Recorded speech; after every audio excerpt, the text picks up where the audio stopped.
Bahkan ada yang mengatakan musammiran kaqalibil qafilati. Orang yang mentaati Allah yang dimaksud pada sabda Nabi itu, maksud Nabi adalah musammiran kaqalibil qafilati. Musammir itu adalah orang yang menyingsingkan dengan baju. Apa makna menyingsingkan dengan baju? Itu lambang keseriusan. Lambang keseriusan yang dia sungguh-sungguh siap sedia dalam melakukan pekerjaan besar, tidak main-main. Artinya taatnya itu betul-betul bukan sekedar taat gitu saja. Taatnya itu memang betul-betul serius, seperti orang yang lagi mengejar rombongan kabilah dia yang sudah dulu berangkat. Kita lihat sebenarnya seperti rombongan ini. Cuma ada yang dulu berangkat, ada yang di belakang. Yang dulu berangkat yaitu orang-orang terdahulu sudah berangkat. Ada yang sampai, ada yang tidak. Yang sampai pasti para nabi, ya, para kekasih Allah, siddiqin, syuhada, sholihin. Nah kita ini sedang menyusul mereka, sedang melakukan perjalanan jauh menuju akhirat. Maka kata Nabi, ciri-ciri yang mentaati Allah yang sebenarnya itu seperti itu. Seperti orang yang ketinggalan rombongan, dia bersiap sedia dan sempat mikir yang lain-lain. Fokusnya gimana supaya bisa kejar rombongan. Karena kalau udah serius bersantai-santai mentaati Allah, nanti seperti orang yang ketinggalan rombongan, akhirnya dia bisa kesasar dan sampai tujuan. Nabi mentafsirkan, mengumpamakan seperti itu. Ya, mengumpamakan orang yang dimaksud mentaati Allah yang bakal meraih surga itu adalah seperti orang yang sedang menyingsingkan lengan dia, siap untuk melakukan pekerjaan yang besar. Seolah-olah dia satu orang yang tertinggal dari rombongan yang sudah berangkat. Lalu Jibril bertanya lagi, "Fakamil qaraniyah?" Berapa lama persiapannya itu? Maka dikatakan oleh Nabi, kalau mutakhallif anil qafilah, yang sangat singkat. Seperti orang yang tertinggal rombongan tadi, dia akan segera untuk menyusul.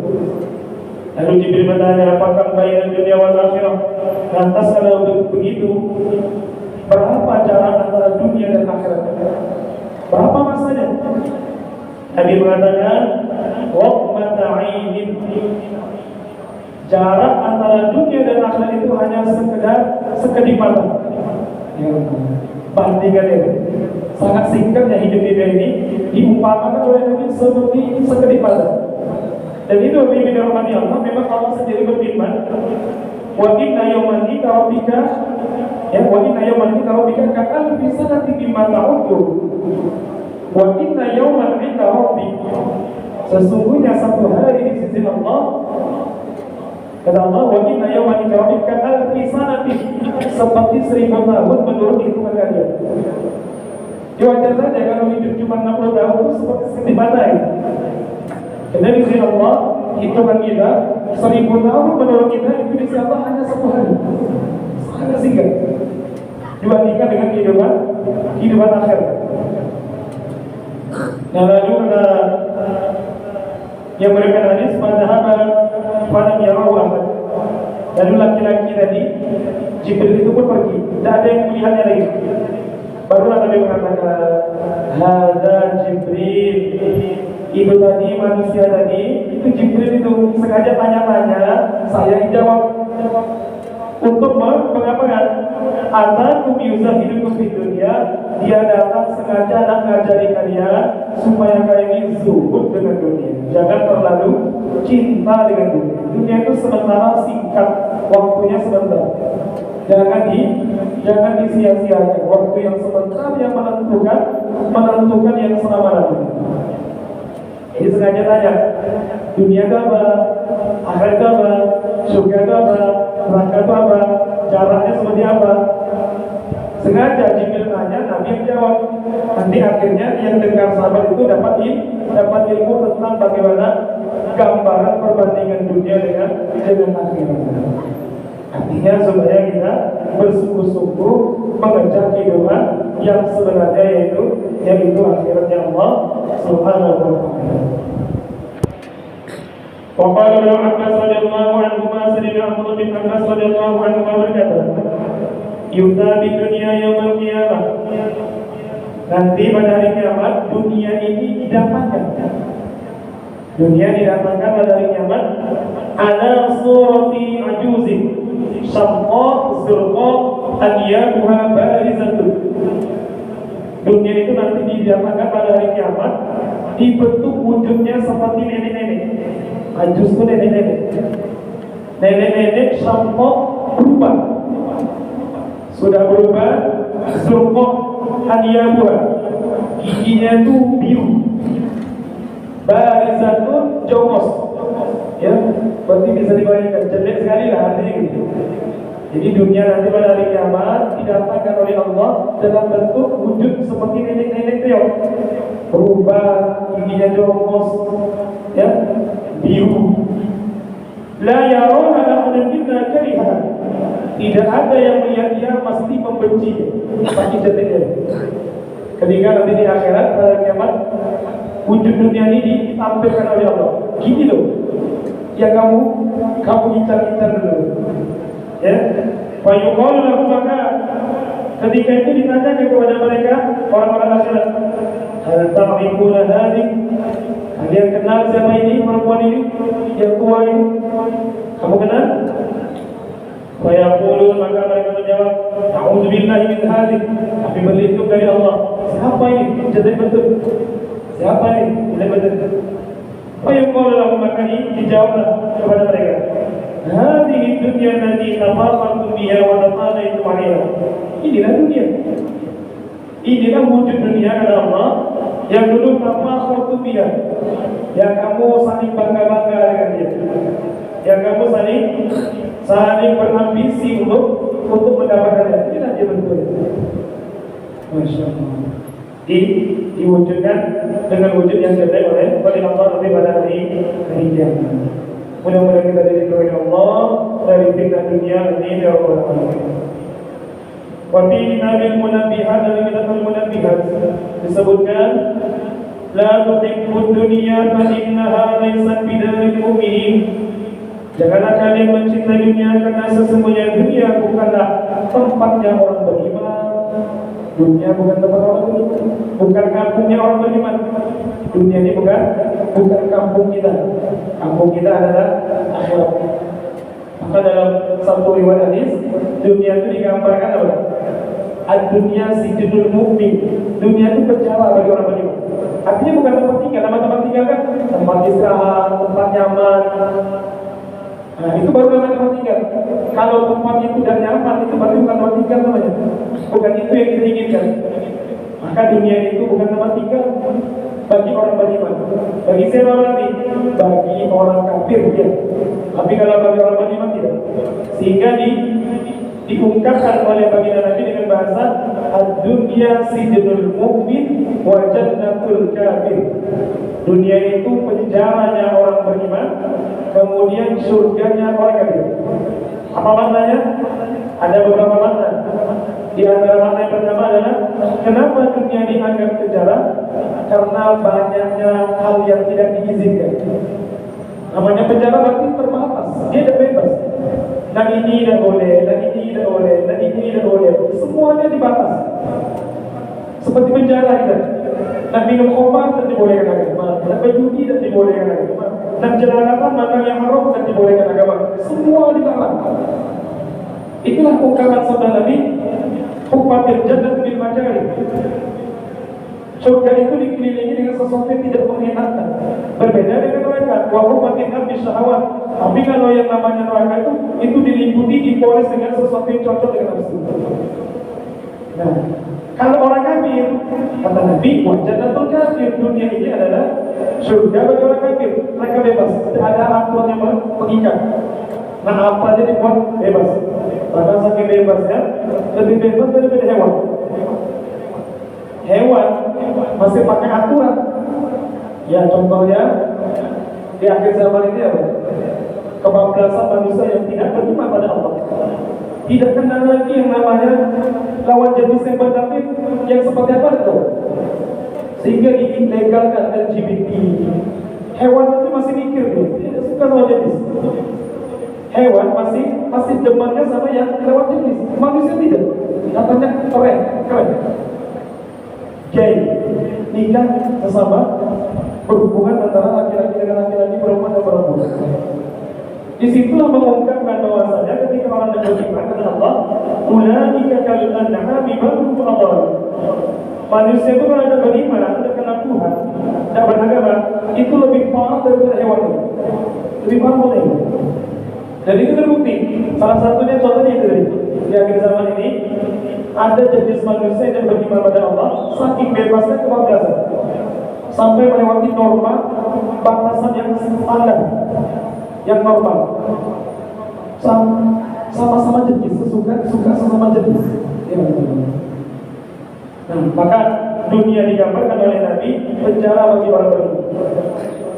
Namun Nabi dirahmati Allah menyikapi di sini ada satu kejadian, timbul satu pertanyaan. Di zaman cucu baginda Nabi yang bernama Sayyidina Hasan, Nabi yang menurunkan zuriat beliau itu dua jalur ini, karena ini yang hidup. Sayyidina Hasan, Sayyidina Husain. Walaupun cucu Nabi bukan cuma dua ini, cucu Nabi itu 8. Cucu Nabi Muhammad 8 orang. Cuma yang menurunkan nasab beliau dua ini, Hasan, Husain. Hasan, Husain itu berbagi jatah. Hasan, Sayyidina Hasan ngambil bagian kepala sampai pusar, Husain ngambil bagian jatah Nabi pusar sampai kaki. Jadi separuh cucu Nabi. Jadi Sayyidina Hasan dari pinggang ke kepala. Namanya Nabi Muhammad kan terkenal tampan itu. Sayyidina Hasan itu paling mirip dengan Nabi. Tampannya luar biasa. Makanya dalam kitab Ihya Ulumuddin Imam Ghazali bab nikah, Sayyidina Hasan itu Bapak Ibu, saking demennya wanita-wanita di zaman itu, yang di samping kasar mulia, orangnya juga tampan. Kata paling mirip dengan Nabi. Sayyidina Hasan itu masih kecil, masih anak-anak. Zaman Nabi Muhammad keluar sembahyang asar dari Masjid Nabawi, itu Sayyidina Abu Bakar itu gendong tuh, diambil Sayyidina Hasan, dijulang gitu, dinaikkan ke atas. Apa kata Sayyidina Abu Bakar? Wallahi, demi Allah, ini anak Syabihu bin Nabi, lebih mirip Nabi Muhammad daripada ayahnya langsung Sayyidina Nabi. Jadi lebih mirip Nabi. Hasan itu mirip dengan Nabi Muhammad, wajahnya mirip. Apa nanti luar biasa. Makanya dalam kitabnya Sayyidina Hasan bin Ali, istrinya lebih dari 200. Istri Sayyidina Hasan lebih aktara bin mi'atai imrati, lebih dari 200. Karena yang banyak yang depan tampak nasab cucu Nabi. Akhirnya sampai Sayyidina Ali pun ayahnya yang risau. Ayahnya risau, takut ada orang yang tersinggung. Karena Sayyidina Hasan itu biasa nikah 4 hari pun sampai 4 juga hari. Saking orang pengen nikah dengan Sayyidina Hasan, karena tampak luar biasa. Tampak nasab mulia. Naik Sayyidina Ali ke mimbar, di mimbar khutbah yang baik. Ya, masyarakat muslimin, wahai orang-orang Islam, jangan kamu nikahkan lagi ya anak-anak gadismu dengan anakku ini. Hasan, ini kerjanya nikah, mitlak. Nikah itu banyak nikah, suka ceraikan istri. Mitlak dari kata tolak, mitlak tuh suka ceraikan. Jangan lagi ya. Maka berdiri dari Yaman, namanya Bani Hamdan. Bani Hamdan mengatakan, ya Amirul Mukminin, wahai Amirul Mukminin, la nukihahu masyara. Tidak, kami tetap menikahkan anak perempuan kami dengan Hasan. Terserah dia, Bani Insya'a amsakan, wa Insya'a tawakan. Dan dia tahan istrinya dan dia ceraikan dengan masalah. Kami itu kami ikhlas. Mendengar perwakilan dari Bani Hamdan itu, fasarra dzalika aliyan, maka Sayyidina Ali gembira bahagia karena sudah dapat jawaban langsung dari orang tua wali-wali dari wanita itu. Apa kata Sayyidina Ali? Kata beliau, "Lau kuntu bawaban ala babi jannah laqultu li Hamdan udkhuli bisalam." Kalau aku ditakdirkan menjadi penunggu pintu surga, aku akan mempersilakan Bani Hamdan masuk ke dalam surga. Saking senangnya dengan balasan dari Bani Hamdan. Maka setelah itu sudah dibiarkan sama saudara. Sayyidina Hasan tampan kaya, istri banyak. Satu ketika keluar dengan penampilan yang sangat indah, ketemu Yahudi. Ini masih kaitan dengan tadi, dunia penjara bagi orang beriman, tapi surga bagi orang kafir. Maka ketika melihat Sayyidina Hasan begitu elok penampilannya, si Yahudi ini mengatakan, Yahudi ini kondisinya lain, kebalikannya. Hidupnya susah, melarat, dan punya apa-apa. Tengok Sayyidina Hasan dengan penampilan begitu luar biasa. Apa kata dia? Wahai Hasan, ini sepertinya kalau melihat keadaan kita seperti ini, kakekmu itu dusta, kakekmu membohong. Kenapa?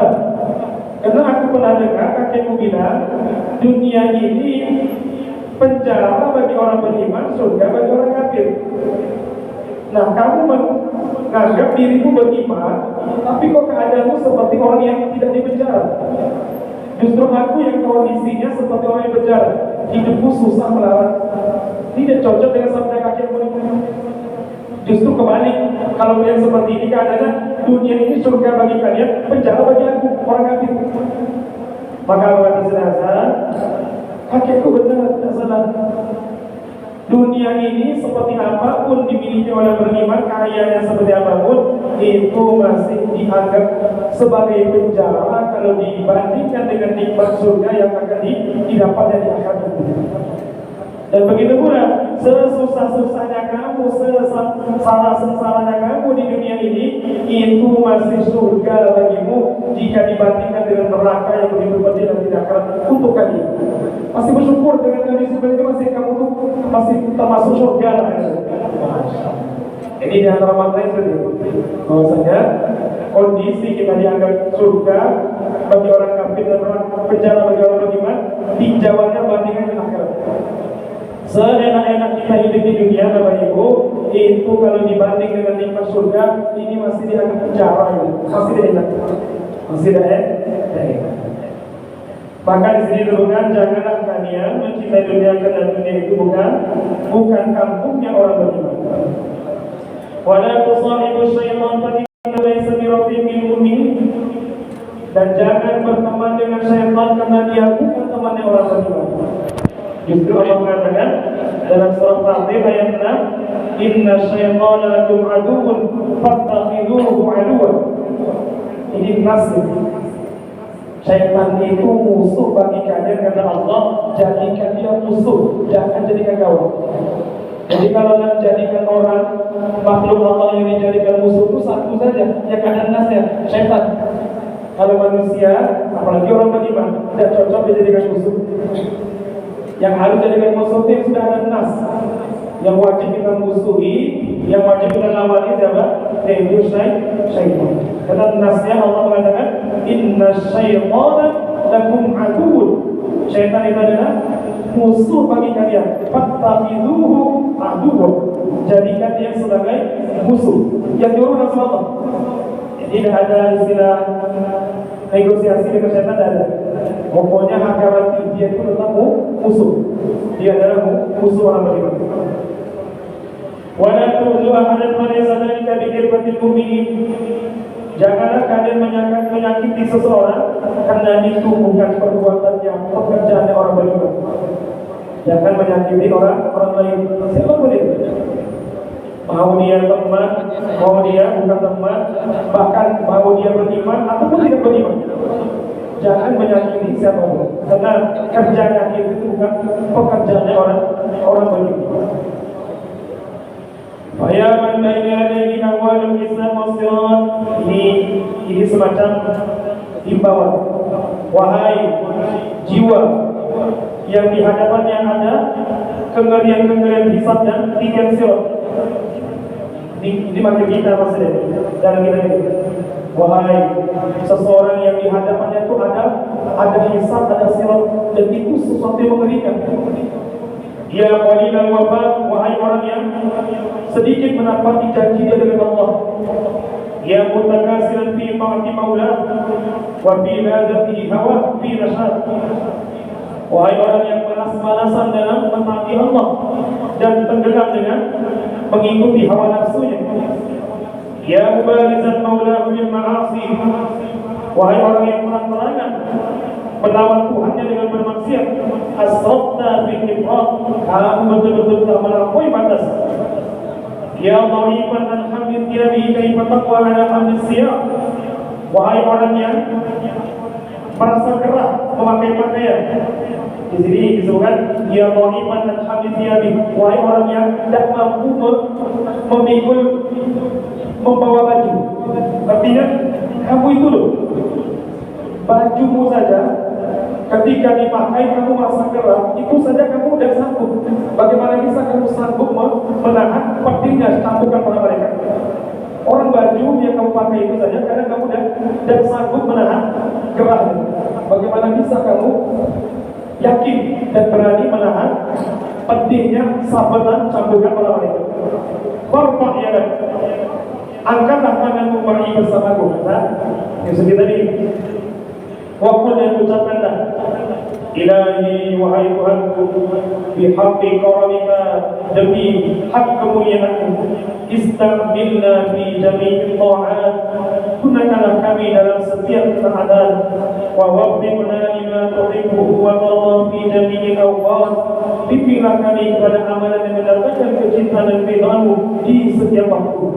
Waghfir lana bijunika ya dzal jud jami'az zallat, ampunilah untuk kami demi kedermawananmu seluruh dosa-dosa kami. Wa aidna, sadarkanlah kami dijadi Muhammad dengan kedudukan Nabi Muhammad min sinatil wafadat, dari kelalaian-kelalaian. Warzuqna tayammuna bima baqiya, dan berilah kami rezeki menyadari atas sisa umur yang masih tersisa, wadadzakura lima qadafat, dan mengambil pelajaran terhadap sesuatu yang telah lewat. Amin ya rabbal alamin. Jadi doanya pertama tadi, istaqbilna fi jami'i ta'at, kita minta digunakan oleh Allah dalam setiap ketaatan. Di samping itu juga wa waffiqna liman tuhibbu wa tarda fi jami'il awqat, minta dibimbing oleh Allah supaya bisa mengamalkan amalan yang mencintakan Allah dan berita kepada, terutama Bapak Ibu di bulan sekarang ini. Kita sedang di awal-awal bulan Rajab, maka sangat elok membaca doa ini. Karena bulan Rajab ini termasuk Ashhurul Hurum, ya. Ashhurul Hurum, bulan-bulan istimewa, bulan-bulan yang mulia. Dari 4 bulan yang mulia, 3 berturut, 1 terpisah. Dzulqa'dah, Dzulhijjah, Muharram. Satunya terpisah yaitu Rajab. Coba lihat dalam Al-Quran surah At-Taubah ayat 36 itu. Inna iddatash shuhuri indallahi 12 syahran fi kitabillah yawma khalaqa as-samawati wal arda minha arba'atun hurum, dzalika ad-dinul qayyim fala tadhlimu fihi anfusakum. Ya. Apa kata Allah dalam firman itu? Fala tadhlimu fihi anfusakum. Jangan kamu menzalimi dirimu di 4 bulan itu. Coba bayangkan. Apa maksud menzalimi di situ? Syekh Muhammad Az-Zuhaili dalam tafsir Al-Munir menyebutkan maknanya la tadlimu anfusakum fiha bil ma'asi fa inna fiha aqdam wisra. Jangan kamu menzalimi dirimu di 4 bulan haram itu dengan bermaksiat. Alasannya adalah sebab maksiat yang dilakukan dalam 4 bulan itu dosanya lebih besar ketimbang dosa di selain 4 bulan ini. Jadi memang bagi dirahmati Allah, amanah itu terkadang memiliki keutamaan nilai lebih dibanding dengan yang lainnya berkaitan dengan 2. Ada kaitannya dengan zaman, ada kaitannya dengan makan. Makan itu kan makan itu adalah tempat. Amal itu bisa berlipat ganda pahala dan dosanya dilihat dari zaman, waktu. Contohnya apa? Contohnya ini, Rajab. Karena Allah sendiri yang menetapkan Al-Quran pada tadlimu fihi anfusakum. Padahal menzalimi diri itu sudah dibolehkan di seluruh waktu, tetapi kenapa khusus ini ada bulan tersendiri?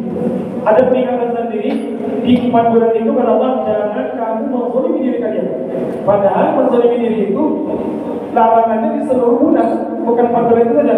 Ini menunjukkan 4 bulan ini berbeda dengan bulan yang lain. Ramadan sama, itu kaitannya melipat gandakan amalan dan lipatan balasan maksiat dosa berkaitan dengan waktu. Ada yang berkaitan dengan tempat, berkaitan dengan tempat, dilipat gandakan berdasarkan tempat. Contoh, Masjidil Haram, Masjidil Aqsa, Masjid Nabawi. Itu amalan dilakukan di sana, berlipat ganda, dosa pun berlipat ganda, berarti kaitannya dengan tempat. Ada yang berkaitan dengan zaman, dengan waktu. Ini bulan Rajab. Maka disitulah para ulama dari rahmati Allah, khususnya bulan Rajab ini, karena di situ tekanan Allah pada taulimu bi illa anfusakum. Jangan coba-coba kalian menzalimi diri kalian dengan bermaksiat di 4 bulan itu. Maka disebutlah oleh mereka bulan Rajab ini syahrul istighfar, bulan banyak-banyak istighfar. Jadi kita tidak tahu apa yang kita lakukan, jangan-jangan itu mendatangkan kemuliaan Allah. Maka bulan ini bulan banyak-banyak istighfar. Terutama jangan lupa setiap hari membaca sayyidul istighfar. Allahumma anta rabbi la ilaha illa anta khalaqtani wa ana 'abduka wa ana 'ala 'ahdika wa wa'dika ma stata'tu a'udzu bika min sharri ma sana'tu abu'u laka bi ni'matika 'alayya wa abu'u laka bi dhanbi faghfir li fa innahu la yaghfiru dhunuba illa anta. Ini sayyidul istighfar. Minimal 1 hari baca sama dibaca setiap bulan Rajab itu, setiap hari. Kalau ada apa ya istighfar yang jelas diperbanyak. Karena tekanannya itu di bulan haram jangan coba-coba bermaksiat. Maka tuntutannya banyak istighfar. Lanjut nanti bulan Sya'ban. Kalau bulan Sya'ban lain lagi. Kalau bulan Sya'ban itu yang ditekankan adalah syahrus salati 'ala nabi. Bulan Sya'ban itu bulan berselawat dengan Nabi. Kenapa bulan selawat? Karena surah Al-Ahzab ayat 56, Inna Allaha wa malaikatahu yusalluna 'alan nabi ya ayyuhalladzina amanu sallu 'alaihi wa sallimu taslima. Itu turunnya bulan Sya'ban. Ayat itu perintah selawat turun bulan Sya'ban. Maka nanti Sya'ban yang didominankan adalah selawat. Nanti masuk Ramadan lain lagi yang didominankan itu syahrul Quran, bulannya Quran. Kenapa? Al-Baqarah 189, syahrul Ramadan alladzi unzila fihi al-Qur'anu hudan lin-nas. Ramadan itu bulan diturunkan Quran, berarti Ramadan dominankan banyak waktu dengan Quran. Jadi porsinya gitu. Rajab bulan istighfar, Sya'ban bulan selawat, Ramadan bulan Quran. Dan kita berbimbing kepada Allah Subhanahu wa taala di dalam kita Tuhfatul Ashraf itu tidak akan bisa maksimal melakukan amalan di bulan Ramadan kalau tidak bisa maksimal di bulan Sya'ban. Dan tidak akan bisa maksimal amalan kita meningkat baik di bulan Sya'ban kalau tidak dimulai bulan Rajab itu. Dan itu mulai kapan? Mulai dari awal Rajab, bukan dari akhir Rajab. Akhir Rajab. Jadi di awal Rajab ini sudah mulai start betul-betul mulai melangkah untuk mempersiapkan nyambut Ramadan. Nah, nengok hasil Ramadan, nengok bulan Rajab. Karena itu berkesinambungan. Disitulah tafsir para ulama Rajab syahrul zar'i. Rajab itu bulannya nanam. Ketika sudah ditanam, baca-baca istighfar, amalan, puasa dan segala macamnya, baru nanti masuk Sya'ban. Syahrul sab'i. Sya'ban itu bulannya nanam. Panen, bukan panen. Menyiram, memupuk, menyiram. Sudah ditanam, baru kita rawat, kita pupuk, kita segala. Ketika sudah masuk Ramadan, sudah dipupuk tumbuh besarnya, barulah disebut dengan syahrul hasad, bulannya panen. Panen amal, panen pahala sebanyak-banyaknya itu di bulan Ramadan. Itu di bulan Ramadan. Tetapi tentu bagi mereka yang punya tanaman, Bagaimana mau panen? Tapi tidak punya tanaman. Apa yang mau dipanen? Jadi kalau mau panen harus tanam dulu. Apa namanya? Tanamnya bulan Rajab. Bulan Rajab. Nanti sampai di buku Ramadan tinggal panen sebanyak itu. Kenapa kok bulan Rajab? Kenapa itu? Karena makanya di bahasa doa tadi apa? Istakmilna, gunakan kami, wawabdikna, bimbing kami. Artinya apa? Artinya kita dan mungkin bisa taat dan mungkin bisa beramal kalau dan ditolong oleh Allah. Kalau dan ditolong oleh Allah dan bisa kita maksimal terus untuk melakukan ketaatan. Sedangkan di dalam kitab Tuhfatul Asy-Syaikh itu disebutkan man qama bi hurmati Rajab wa qamahu Allahu yawmiyam bi hurmati Sya'ban. Siapa yang bisa menunaikan memuliakan bulan Rajab, nanti diberi taufik oleh Allah bisa memuliakan mengagungkan bulan Sya'ban. Jadi kalau nak dapat taufik bisa memuliakan bulan Sya'ban, Rajabnya dulu. Kalau sudah menunaikan kemuliaan bulan Rajab, nanti bulan Sya'ban diberi bimbingan oleh Allah untuk bisa menunaikan kemuliaan bulan Sya'ban. Kemudian wa man qama bi hurmati Sya'ban wa faqahu Allahu yawmiyam bi hurmati Ramadan. Siapa yang bisa menunaikan kemuliaan bulan Sya'ban, Allah bimbing, beri taufik bisa memuliakan bulan Ramadan. Jadi sampai itu. Nah maksimal Ramadan tengok Sya'ban. Nah maksimal Sya'ban tengok Rajab. Dan itu berkaitan. Apa makna daripada mengagungkan, memuliakan bulan itu? Disebutkan oleh para ulama, imtithalul ma'murat wa ta'dhimuha walau mandubatan wa jitanabun nawahi wa ta'dhimuha walau makruhatan. Maksud memuliakan bulan Rajab, memuliakan bulan Sya'ban, memuliakan bulan Ramadan itu adalah menjalankan perintah Allah, baik yang wajib maupun yang sunnah, dan meninggalkan larangan Allah, baik yang haram maupun yang makruh. Itu maksud memuliakan. Artinya orang dikatakan memuliakan bulan Rajab dan cukup hanya mengamalkan yang wajib. Dia bisa dikatakan mengagungkan bulan Rajab dimaksimalkan dengan amalan-amalan sifatnya sunnah. Kita berharap mudah-mudahan bulan Rajab ini amalan sunnahnya ya sedikit banyaknya ditingkatkan. Ada yang sudah ada istiqomah kan? Dijaga. Rawatib. Minimal rawatib yang muakkadah. Muakkadah itu apa? Muakkadah berarti rawatib qobliyah yang Nabi Muhammad tidak pernah tinggalkan seumur hidup.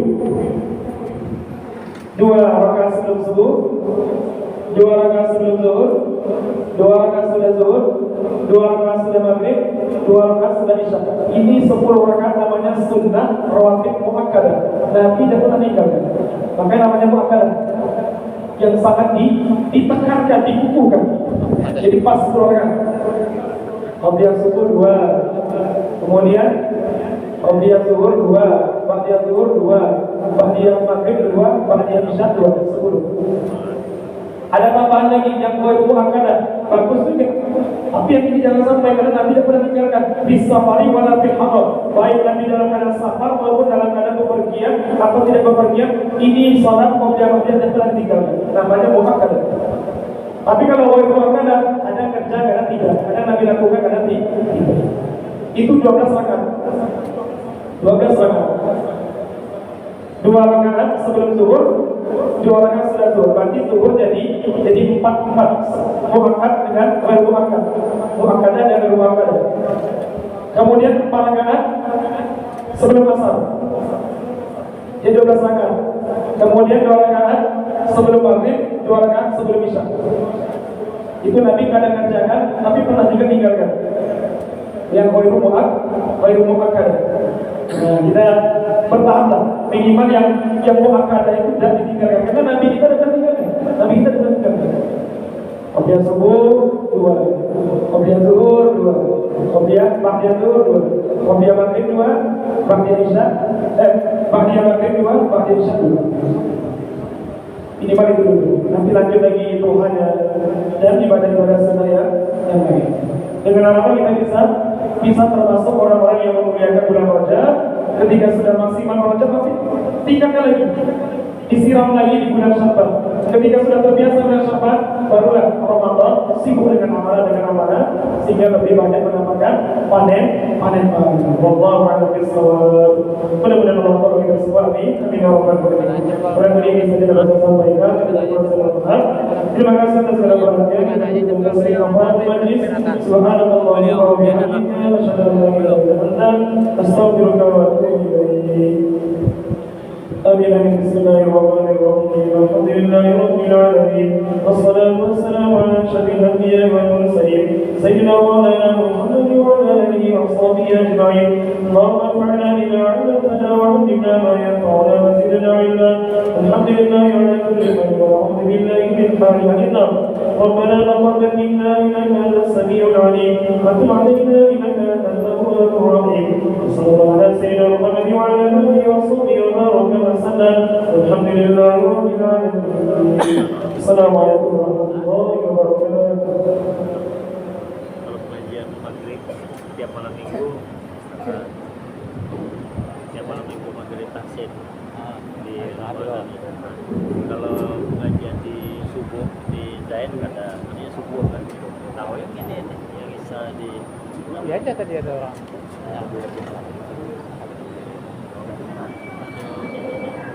Jadi gua ya.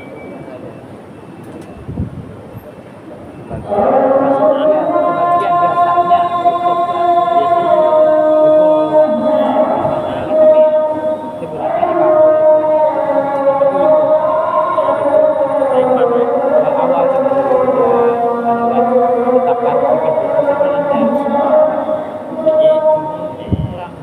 beda.